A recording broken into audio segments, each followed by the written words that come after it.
by far the most broken token commander ever printed. If you like rabbits, this is the deck for you. Baylen the Haymaker. When this Bloomburrow card first got spoiled, I didn't believe it was a real card, since the abilities are just that busted. Baylen is a 3 mana commander with a 4/3 body, so a really solid stat line, and comes down really early in the game. And she is an absolute value engine. She has 3 abilities that all interact with tokens, and all 3 abilities are insane. The abilities work with any sort of token. It doesn't have to be a creature token, so you can use treasure tokens, food tokens, clue tokens, blood tokens, creature tokens, name the token, and you can use it for Baylen's awesome abilities. Since all of Baylen's abilities require you to just tap an untapped token, it doesn't even matter if it has Summoning Sickness or Haste, they just come down, you can instantly tap them to activate one of Baylen's abilities. In most cases, creature tokens require Haste to have an immediate impact on the board. Not with Baylen. You can instantly tap the creature tokens from the turn they come down, even though they have Summoning Sickness, to activate one of Baylen's awesome abilities. Baylen's first ability allows you to tap 2 untapped tokens you control and add 1 mana of any color to your mana pool. You can imagine this getting out of hand really fast, just creating a ton of tokens, instantly using them and generating mana. Baylen is an insane value engine, and we're just getting started. The second ability allows you to tap 3 tokens you control. When you do, you get to draw a card. So we have a card that generates a ton of mana by tapping tokens, and you can also generate card advantage by tapping tokens. It's like a match made in heaven. Just these 2 first abilities alone would make Baylen a fantastic card and a fantastic commander.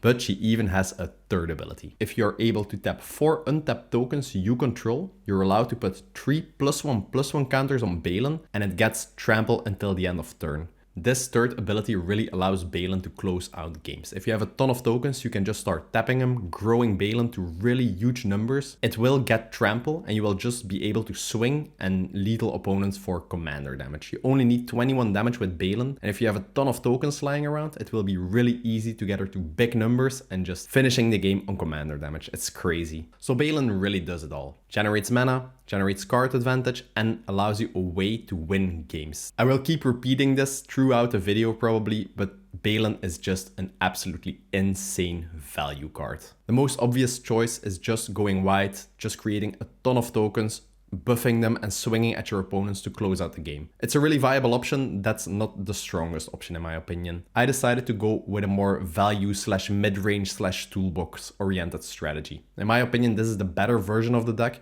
since you can just get the options you need. We play a ton of token generators, we play a ton of creatures that deal damage to the entire table whenever another creature or a token enters the battlefield under our control, and we will be generating a ton of tokens. As always, in this video I'll be going really in depth in the Baylen deck I made. I will be talking about every single card in the deck, explaining why I chose to play it. You are really in for a treat. This deck is insanely strong. The video is divided up in 7 categories. Acceleration, token generators, the finishers, the support cards, the tutors, most importantly the interaction, and last up we have the lands. Let's start up with the acceleration cards. Obviously Baylen can generate a ton of mana and really accelerates us, but we do need to get it out as early as possible, and these cards help us do it. Probably one of the best mana dorks ever printed to this day is Birds of Paradise. It's a 0/1 flyer, so can serve as an excellent blocker for flying creatures later in the game.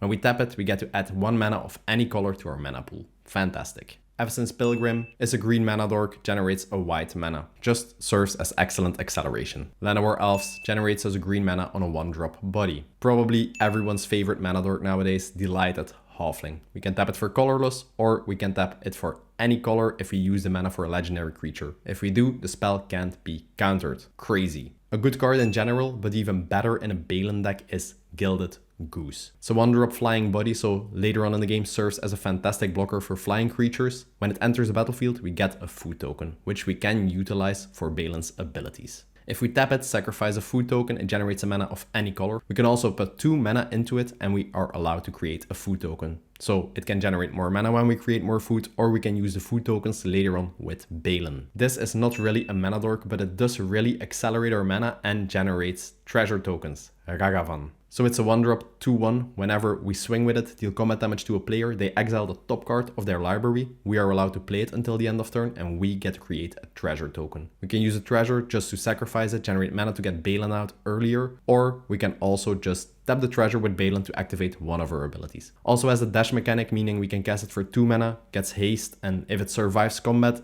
at the end of turn, it just gets returned to our hand, so we can use it again. 2 mana Mana Dork, Bloom Tender. Fantastic in any 3+ color deck. Whenever we tap it, we get to add mana equal to the amount of different colors we control among permanents. With Baylen out on the field, this dude generates 3 mana. Fantastic. The Golden Duo, 3 visits, Nature's Lore. These are basically the same cards. Both sorceries, 2 mana, allow us to get a forest from our deck and put it into play untapped. Doesn't have to be a basic forest, we can even get a shockland as long as it has the forest typing. These are 2 fantastic cards that allow us to ramp our mana and filter our deck. Alright, now that we went over the mana dorks, let's get into the backbone of this deck, the token generators. This deck is able to generate a ton of tokens, and I will show you how we do it. Secure the wastes. For 1 white mana and X, we're able to create X warrior tokens on instant speed. With Baylen on the field, these tokens can be utilized instantly for Baylen's abilities. For example, when you pay 2 for X, you get 2 warrior tokens. If you have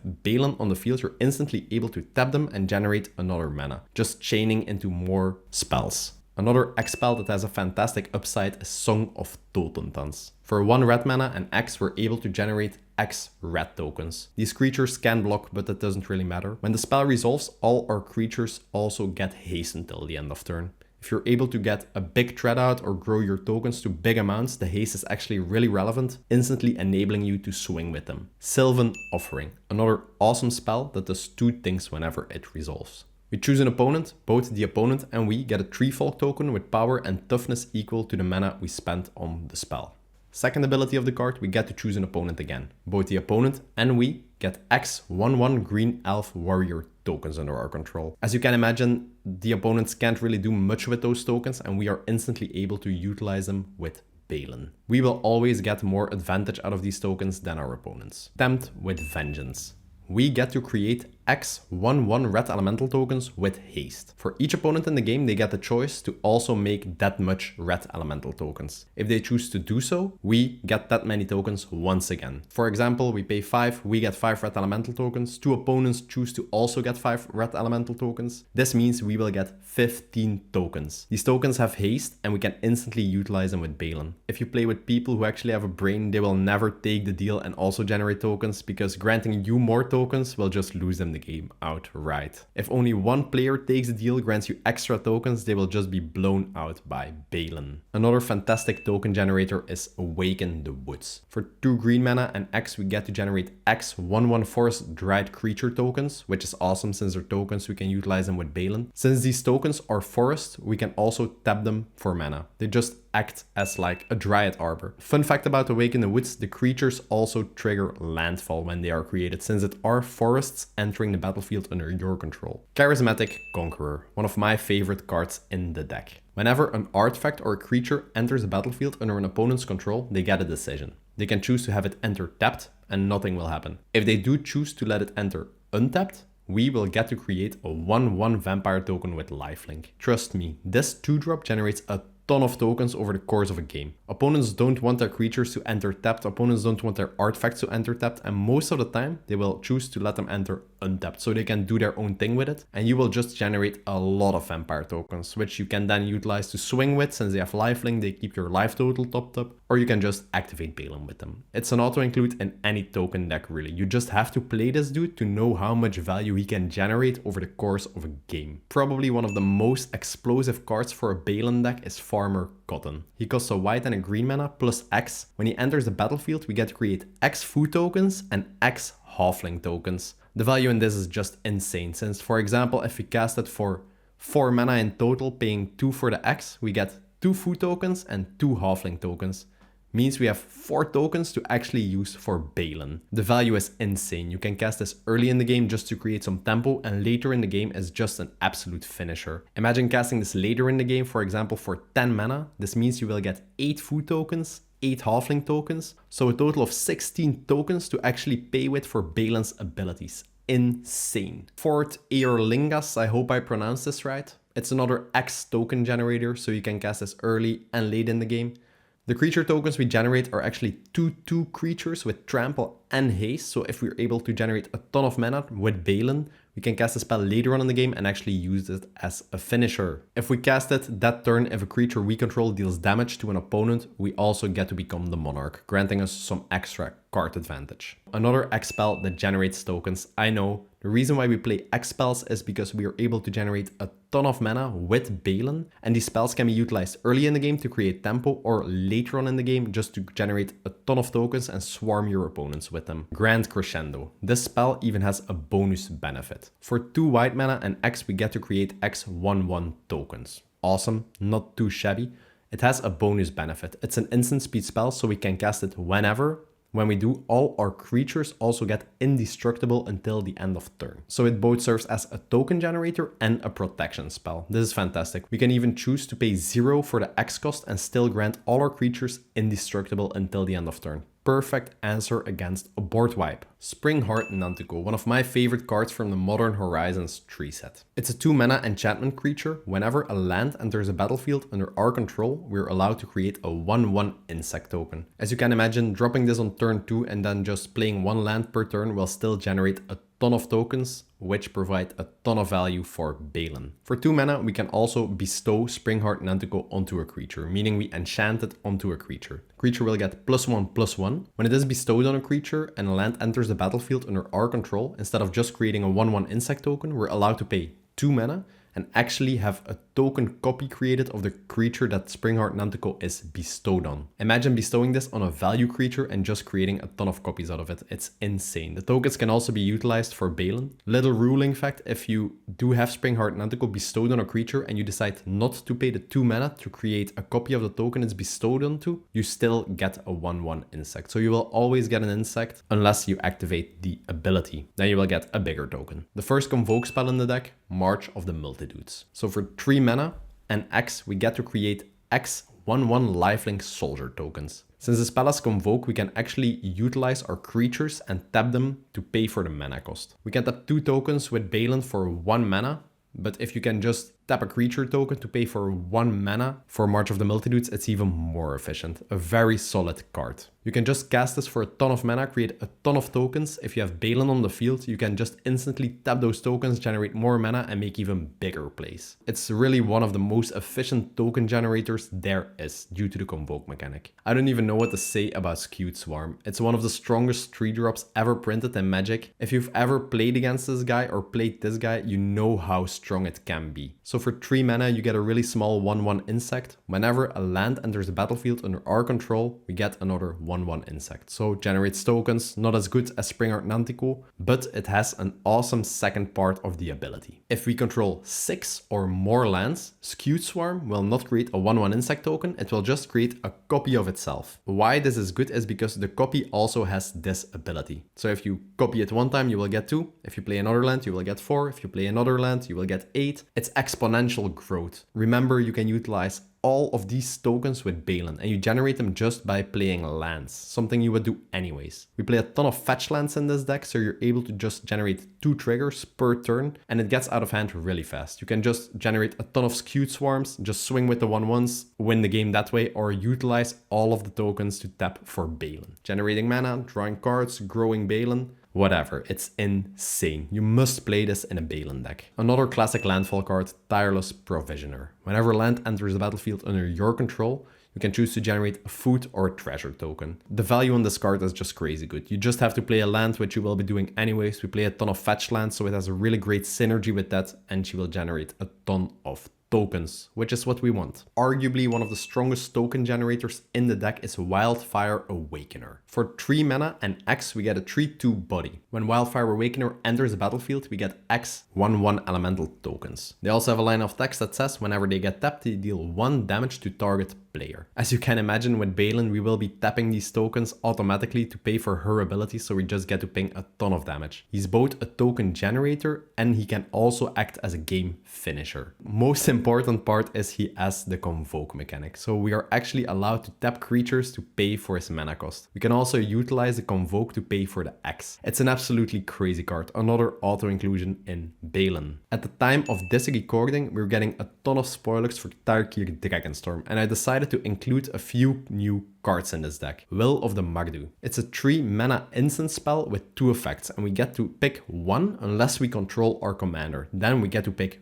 both. First ability, we get to target the player and create X 1/1 warrior tokens equal to the amount of creatures that player controls. If we have someone else creating a ton of tokens, we can just pick them and get our own army of tokens. If we are ahead and we have a ton of tokens, which will be the case most of the time, we can just double up on the creatures we have. It's insane. Second ability of the spell acts as an interaction spell. It deals damage to target creature equal to the amount of creatures we control. Most of the time we will have a ton of creatures lying around anyway, so this is an instant kill spell for any creature we target. Most of the time we will be controlling Baylen, so when this spell resolves, we get to pick both options at once, which is absolutely insane. We get a ton of creature tokens, then we ping damage to a creature equal to the tokens we control. Fantastic card. I'm gonna pre-order this one for sure. Another fantastic token generator is Arasta. Whenever an opponent casts an instant or a sorcery spell, we get a 1/2 spider with reach. Most games people play counter spells or ramp spells. If 2 of your opponents just start a counter wars, just adding a ton of spells on the stack, you will just end up with like 6, 7, 8 spider tokens. It's a really good card, trust me. Fantastic card in any deck is Smothering Tide. Whenever an opponent draws a card, they have to pay 2 or we get to create a treasure token. In Baylen, Smothering Tide is even better than it usually is, since we are just able to tap 2 treasure tokens, generate a mana, and we don't even have to sacrifice them. The last token generator we play in this deck is Illustrious Wanderglyph. It's a 5 mana creature that at every upkeep generates a 1/1 gnome artifact token. Every upkeep, not just yours. So if you play it, you go an entire round around the table, you will end up with 4 tokens. Also has another ability when we have the City's Blessing, meaning if we control 10 or more permanents, it gives all of our artifact creatures +2/2. So we will actually have 3/3 tokens instead of 1/1 tokens. Before we get into the finisher section of this deck, the cards we actually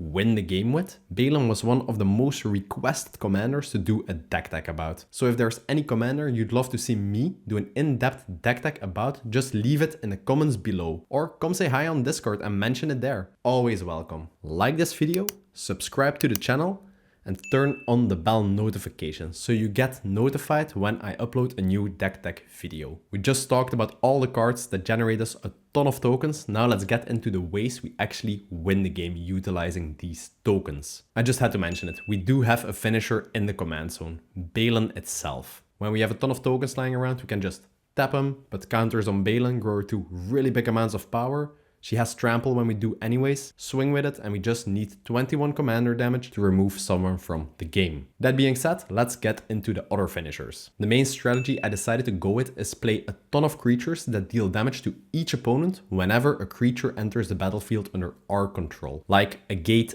Instigator. For 2 mana, we get a 1/3 body, and whenever a creature enters the battlefield under our control, or a token, whatever, we get to ping 1 damage to each opponent. When we cast it, we can also use the Offspring mechanic by paying 2 extra mana. When we do, it enters with a token copy of itself, granting us double the value. When we do play it with the Offspring mechanic and have 2 of these dudes lying around, we can just play any of the token generators you just saw earlier in the video, and we will just drain the table for a ton. If you're just able to generate 10 tokens, you will do 20 damage to the entire table if you have 2 of these guys around. Insane. Same story, Impact Tremors. It's a 2 mana enchantment. Whenever a creature enters the battlefield under our control, we get to deal 1 damage to the entire table. Molten Gatekeeper. 3 mana.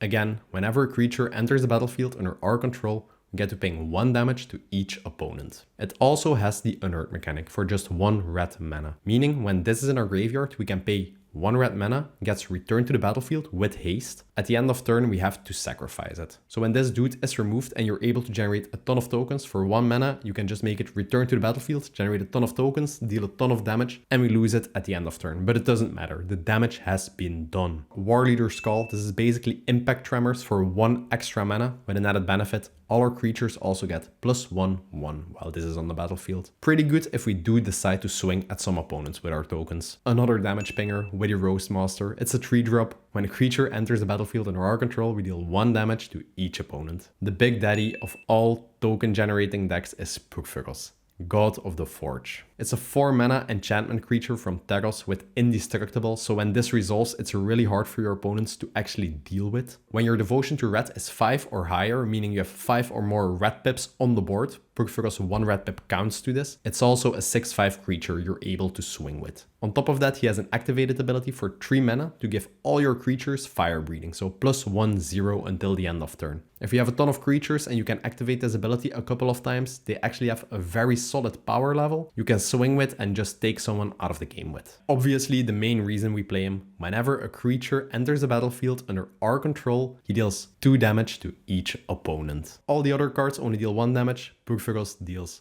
2. This is the reason why we play it. If you have him on the battlefield, he's hard to deal with. If you generate 5 tokens, you deal 10 damage to each opponent. It's just an insane card, really. The only artifact we play in this deck is Throne of the God Pharaoh. It's 2 generic mana. It's a really simple card. At the end of turn, each opponent loses life equal to the amount of tapped creatures we control. Since we play Baylen, we will always have tapped creature tokens lying around at the end of our turn. So Throne of the God Pharaoh will deal a ton of damage to every opponent. For just 2 generic mana, it's a really efficient card in this deck. We also play a 2 creature card infinite combo in this deck, Rosy Cotton and Basking Broodscale, and I will explain to you how this works. First up, we have Rosy Cotton. It's a really solid card in this deck in general. Whenever she enters the battlefield, we get to create a food token. Whenever a token enters the battlefield under our control, we get to put a +1/+1 counter on any creature that's not Rosy. Pretty solid. Basking Broodscale is a 2-drop. Whenever a +1/+1 counter gets put onto it, we get to create an Eldrazi Cyan token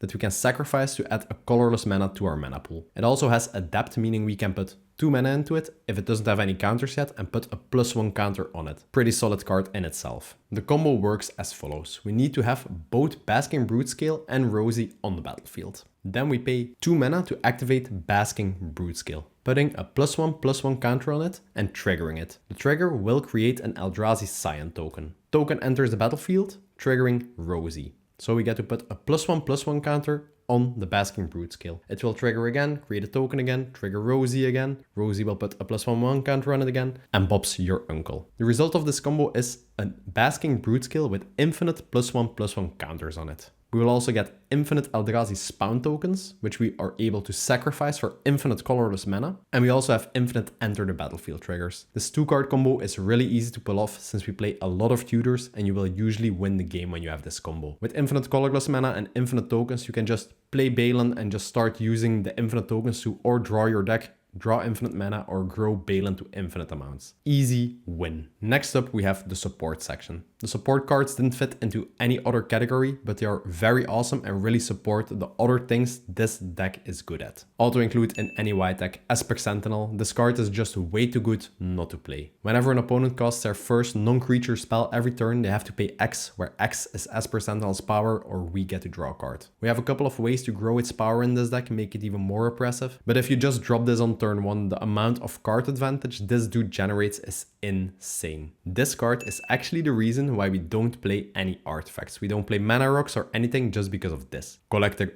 Oof. He's a 2-drop with a really simple ability.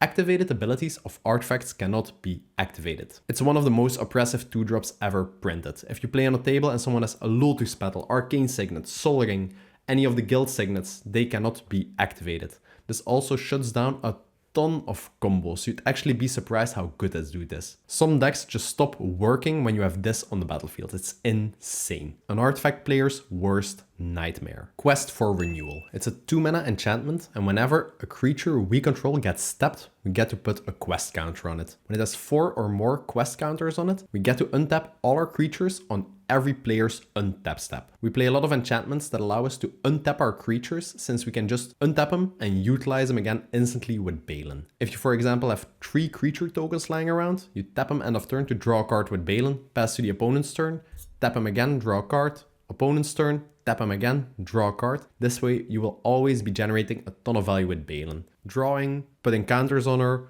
or just generating mana. On top of it all, this card is only 2 mana. Absolutely crazy. Artifact players will really hate you for playing this deck. Stony Silence. 2 mana enchantment. Activated abilities of artifacts cannot be activated. Since we don't play any artifacts, it's just a one-sided artifact shutdown. I included Grand Abolisher in this deck, but this new Tarkir card just got spoiled. Voice of Victory. It's basically Grand Abolisher, but a little bit weaker, since opponents can still activate abilities. This card doesn't allow opponents to cast spells during our turn, so we can just do our thing without being interacted with. It also has Mobilize 2, meaning whenever we attack with it, we generate 2 1/1 tokens that also are tapped and attacking, and they get sacrificed at the end of turn. We do play a ton of creatures that deal damage whenever a creature enters, so having 2 extra enters is better than just playing a normal Grand Abolisher. I will warn you once, if you do decide to play Aura Shards, you will lose your friends and no one will invite you for game nights anymore. Aura Shards is just that oppressive. Whenever a creature enters the battlefield under your control, you get to destroy an enchantment or an artifact. We just went over with how many creatures we can make enter the battlefield. If you create 5 tokens, you get 5 triggers on Aura Shards, meaning you can destroy 5 artifacts or enchantments. It's one of the most oppressive cards ever printed in Magic, and I'm actually surprised they didn't ban it yet in EDA, since it just ruins casual EDH. Boromir, a classic white stacks card. Whenever an opponent casts a spell and no mana was paid for it, we get to counter that spell. This shuts down more strategies than you'd like to believe, and he even has an awesome second ability. We can sacrifice Boromir and all our creatures will get indestructible until the end of turn.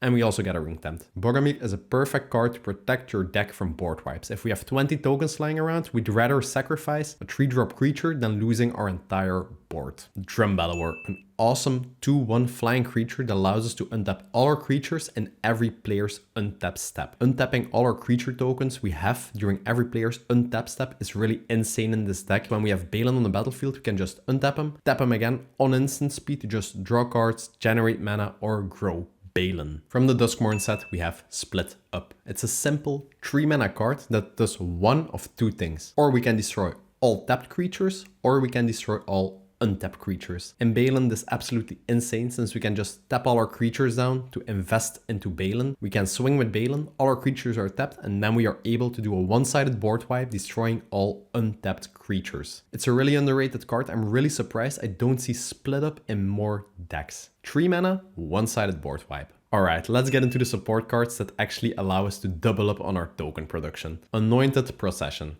If we create a token under our control, we get to create twice that many tokens instead. This card really explains itself. An even better token doubler, in my opinion, is Mondrak. 4 mana for a 4/4 body. Whenever we create a token under our control, we get to create twice that many tokens instead. For 1 generic mana and 2 white Phyrexian mana, we get to sacrifice 2 artifacts or 2 creatures or a combination of the 2 and put an indestructibility counter on Mondrak, making it even harder to deal with. Mondrak is just an absolutely fantastic card in any token deck. Another one, I know, Parallel Lives. Whenever a token is created under our control, we get twice that many instead. Although Doubling Season is a fantastic card for this deck, it is 1 mana more, and the added benefit of granting extra counters is not really that relevant. It's good with Baylen, but we play enough token doublers in this deck in general. So that's the reason why Doubling Season is not included. We only had 100 cards to work with, so we had to cut something, right? This Tarkir card got spoiled and broke the internet. Elspeth Storm Slayer. It's a 5 mana planeswalker with one of the craziest static abilities ever. When a token gets created under our control, we get twice that many tokens instead on a planeswalker body. This is probably going to be one of the chase mythics from Tarkir. I can already tell. She starts at a whopping 5 loyalty, so it's really hard to deal with her and remove her. The +1 generates a 1/1 token, but with her passive ability, it generates generates 2 1/1 tokens. These tokens are awesome. We can utilize them for Baylen. These tokens protect Elspeth herself. The 0 ability puts a +1/+1 counter on each creature we control, and they get flying until the end of turn. If we have a ton of tokens, we can just buff them up, grant them flying, and just swing with them. I don't know what it is about this card, but this Planeswalker is absolutely insane. I can't stress this enough. She doesn't have an ult, which is perfectly fine since the other abilities are this broken. She does have a -3 though. When we -3 her, we get to destroy a permanent with mana value 3 or greater. Very solid removal. All options on this card are fantastic, especially the passive ability. It's just ridiculous. We also play Elesh Norn, Mother of Machines. First ability allows us to double up on ETB triggers. Whenever something gets triggered by a permanent entering the battlefield under our control, let's say we have a Purphoros on the field and a token enters, it doubles up on that trigger. So as you've seen before in the finisher section, we play a ton of creatures that deal damage whenever a token enters. Elesh Norn will just double up on those triggers. The main reason why we play it is the second part of the ability. Whenever a permanent enters the battlefield under an opponent's control, it will not trigger anything. There will be no ETB effect whatsoever. This shuts down landfall players, aristocrat players, sacrifice players, combo players. Elesh Norn just shuts down entire decks. If they don't have a removal spell for her, they might just lose the game straight up. It's a really good card in most decks that play white. Last up in the support section, we have one of the rooms from Duskmourn, Dazzling Theater and Prop Room. Main reason why we play it is Prop Room. It's a 3 mana enchantment and allows us to untap all our creatures during opponents' untap steps. I've already explained why this is good. When this is on the battlefield, we can also pay 4 mana to unlock the other door and get both effects. Dazzling Theater says that all our creature spells we cast have Convoke, meaning we can just tap our creatures to pay for the mana cost. Now that you've seen what this deck is capable of, I will show you the tutors, because we do need ways to consistently pull all of this off. We play a ton of really good enchantments in this deck, like Impact Tremors, Parallel Lives, so we play Enlightened Tutor. Just 1 mana allows us to go fetch an artifact or an enchantment and put it on top of our deck. Eladamri's Call, a 2 mana tutor, lets us pick any creature from our deck and put it into our hand. On instant speed, also a really good tutor. Court of Calling costs us 3 green mana plus X, and it has the Convoke mechanic, meaning we can tap our creatures to pay for the mana cost. We can just search our library for any creature card with mana cost X and put it straight onto the battlefield. Perfect to get the key creatures you need at the time, or one of our combo pieces. Imperial Recruiter. When this enters the battlefield, we are able to tutor our deck for any creature with power 2 or less. Main reason we play this is to just go fetch up our combo, since both creatures in the combo are power 2 or less. One of the best creature tutors ever printed, also a win con in this deck honestly, is Finale of Devastation. For 2 green mana and X, we get to search our library or graveyard for any creature with mana cost X or less and put it straight onto the battlefield. If X is 10 or more, all our creatures get plus X and haste until the end of turn. We are able to generate a ton of mana with Baylen. If you just invest it into this spell and have a couple of creature tokens lying around, we're able to buff them, grant them haste, and just swing for huge amounts of damage. Like I said, a game finisher and a tutor all in one. Before we get into my favorite section of the video, the interaction and protection spells, I'd like to share with you that I just launched my Patreon account. If you really love this content and want to support me and the channel and become a part of a growing community, make sure to check out the Patreon in the description below. Any support is really appreciated. As you just saw, our Baylen plan is really solid. So how do we interact with opponents and protect our own plan? First up, 2 of the most efficient removal spells ever printed. I will keep playing this in any white deck, both of these. Swords to Plowshares and Path to Exile. 1 mana, exile target creature. I can't stress this enough, just play your interaction spells. You can't win the game if you lose the game. For 2 mana, we have Artifact Mutation. We can destroy target artifact and create X 1/1 tokens equal to the mana cost of the artifact we just destroyed.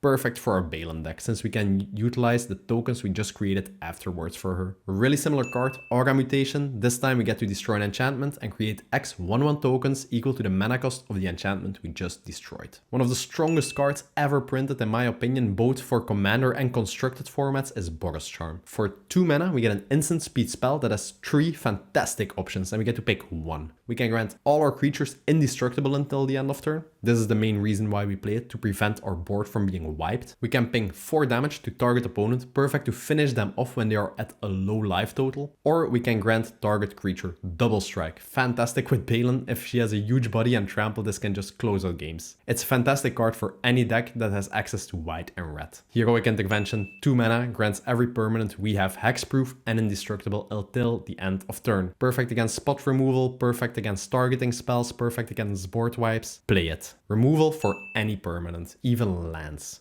Beast Within. You can just destroy target permanent and the owner gets a 3/3 beast token in return. Pretty solid deal if you ask me. Honestly, the cards that cost 0 when you control your commander are broken in my opinion, like Flawless Maneuver. For 3 mana instant speed, you grant all your creatures indestructible, so protecting you from board wipes or spot removal. When you control your commander, Baylen, this costs 0 mana. Honestly, it's busted, but you just have to play this. It's really efficient. Clever Concealment, one of the best protection spells ever printed. For 4 mana, we get to target any number of non-land permanents and we can phase them out, meaning they leave the game until our next upkeep. Then they all just come back. They keep the counters, they keep equipment, they keep enchantments. We can use this both offensively to just disrupt combos or remove blockers or remove attackers, or we can use this defensively. When someone casts a board wipe, we can just phase out our creatures and it will come back later. Best part, it does have Convoke, so we can tap creatures to pay for the mana cost. We can just tap out entirely, create a ton of tokens, leave them untapped. We can pass a turn. When someone plays a board wipe, we can just tap the tokens, play for Clever Concealment's mana cost, and just protect everything we have. They will never see this coming. Last part are the lands. I decided to go with a pretty expensive mana base for this deck, and it's pretty necessary. Since Baylen only costs 3 mana, we play a really low mana curve, and we do have specific color pip requirements we have to meet early on in the game. We don't want to miss a 1-drop, a 2-drop, a 3-drop. We really want to play everything on curve, and we can only do that with a more expensive mana base. I'll start off with the utility lands, the lands that actually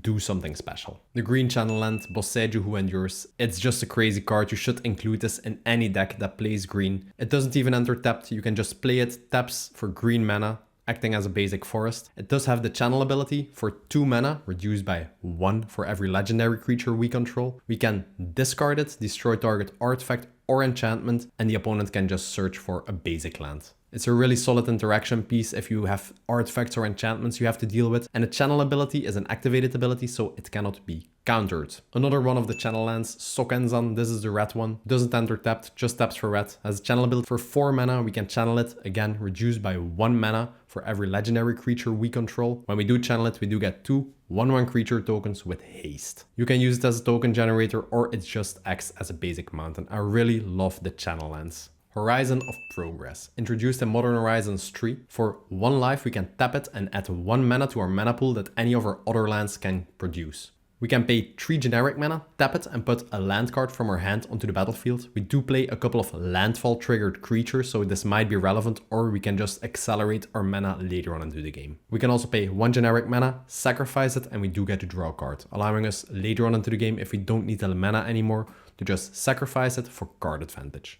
Really good land. Treasure Vault, doesn't enter tapped, just taps for colorless. We can invest double X mana into it, tap it and sacrifice it to generate X treasure tokens. Once again, if we can generate a ton of mana with Baylen and just sacrifice it, and we can generate more tokens with it, the value is insane. With Baylen, we can just tap 2 treasure tokens without sacrificing them to just generate a mana of any color. Very solid token generator on a land. Yavimaya, Cradle of Growth, turns every land into a forest in addition to its other types. Pretty solid for just color fixing in our deck. Keep in mind your opponent's lands will also be forests, so you might actually be helping them out as well. We also play Witch Enchanter, one of the MDFC lands. It's a 4 mana creature. Whenever it enters the battlefield, we get to destroy target artifact or enchantment. The backside is just a land that taps for white. If you pay 3 life when it enters, it doesn't even enter tapped. So really no reason not to play this. For the normal lands in this deck, as I mentioned before, it's a pretty expensive mana base. We play 3 fetch lands. These help us fix our colors and filter through our deck. 3 of the shock lands. These do have basic land types, so we can actually fetch them up with the fetch lands. We play all 3 of the lands that enter untapped if you have 2 or more opponents. In most cases, you will be playing multiplayer anyway, so these are just dual lands. 3 pain lands, the lands you can tap for colorless or 1 of 2 colors if you decide to pay 1 life for it. 2 of the Horizon lands, you can tap this for 1 of 2 colors if you pay 1 life, and for 1 mana and sacrificing them,